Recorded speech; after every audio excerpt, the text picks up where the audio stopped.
không long nhầm nhầm sân nhầm mặt sân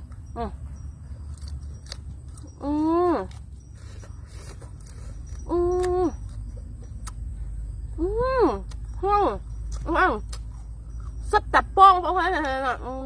bạch vậy ông mới chứ ông lụa trong ạ ô hôi huyền của ông nhắm ấy nè ngành